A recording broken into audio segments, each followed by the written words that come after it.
Okay guys, so this is a part 2 and the conclusion for the 2021 GMC Sierra that came in last week with a braking concern from the customer, and I found that her brake line had been burnt in half along with the ABS wheel speed sensor. She had no brake fluid in the vehicle at all, and miraculously I drove that thing through the parking lot before I realized how bad it was and did not hit anything.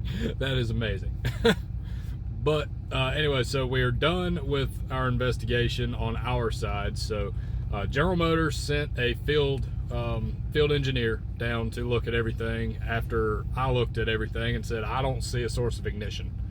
I really don't. I don't see how this could have been started by our vehicle. There was nothing in that area that linked to creating fire except for the starter cable. The starter cable is the only thing there that could have possibly ignited anything. And I cut open the cable and none of the insulation was damaged, nor was it burnt or charred beyond the very top layer. So that wasn't where it started. You know, it didn't burn all the way through. It was just the very most outside heat shielding, the wrap on it. That was the only part of that was burnt. Below that was like brand new. So that definitely wasn't where it started, and there's nothing else on that side of the engine that can cause that. All the spark plug wires were still good and intact. The engine wasn't misfiring. The engine ran perfect. It was just simply the brake system that was having all the issues. So, yeah. And for those of you who were in the comment section saying, you know, brake booster, vacuum pump, and all, that's on the driver's side of that particular model, not on the passenger side. And we were looking at the passenger side of the vehicle. I think y'all might have got that confused a little bit. So yeah, those were definitely not the cause.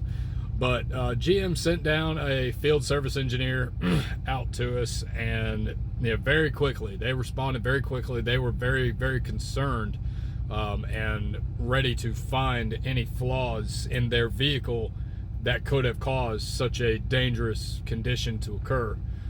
They were incredibly intuitive, very helpful and all that, and they came in and verified all of my checks that I had done, took a ton of photos and videos and did a bunch of tests and all that stuff, and we all kind of unanimously agreed that this looks like vandalism. It doesn't look like anything that originated from the vehicle. It looks like something that was caused to the vehicle. And then we contacted the customer saying that, and recommending to her that she contact law enforcement regarding it. And she, at that point, revealed to us that that same morning that she found her truck like that, she also found one of her horses beaten to death. So, yeah, that kind of lines up. And also, she had to make a very tough decision with a family member that I'm sure she had good reason for, that would have made anybody very upset and all that, even if she wasn't the right for it. So we're thinking it was retaliatory for that situation. And so it looks like it was this individual that decided to vandalize her vehicle. And so law enforcement has been contacted. If you ask me, that's attempted murder. To sabotage somebody's brake system of their vehicle, that's attempted murder in my book, and that should be dealt with accordingly.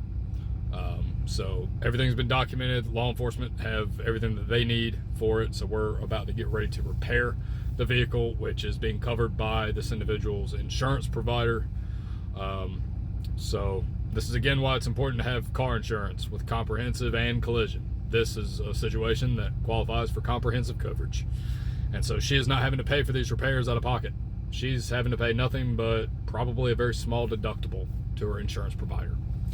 Now, like for me, my deductible on my comprehensive is only $50 for mine. So, you know, it's pretty awesome. My collision's like $200. Pretty sweet. That's why insurance is very important to have on your vehicle.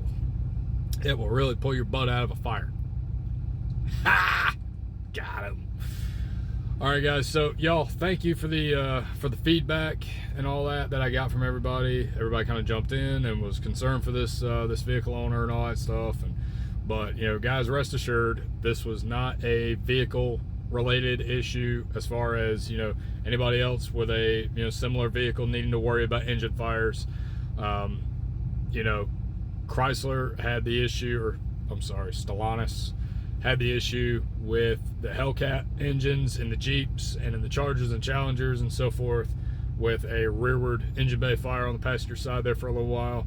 They did a recall on that. We had an issue on the CT5 that they recalled for a similar issue. I thought this was going to be another situation like that, where we're identifying a problem that they're going to need to create a recall for, because that is a very serious safety concern for sure if it were something like that, and it was not. So it looks like someone came up to it. The source of ignition, as in where the fire started, was the brake hose. So someone came up with some sort of ignition device, like a lighter or a blowtorch or something like that, and deliberately burned her brake hose all the way through. And then that brake hose, as it continued to burn, burned the surrounding ABS wires and left soot and char all over the place. So that's what it's looking like at this point, and that is what we're ruling it as. So if you've got one of these trucks, don't be worried about your engine bay catching fire, okay? I have no reason to believe that there's any sort of issues to that extent with that vehicle at this time, so don't worry about that. All right, guys, y'all have a great day. Stay safe and happy holidays. You fuckers are awesome. Thank you.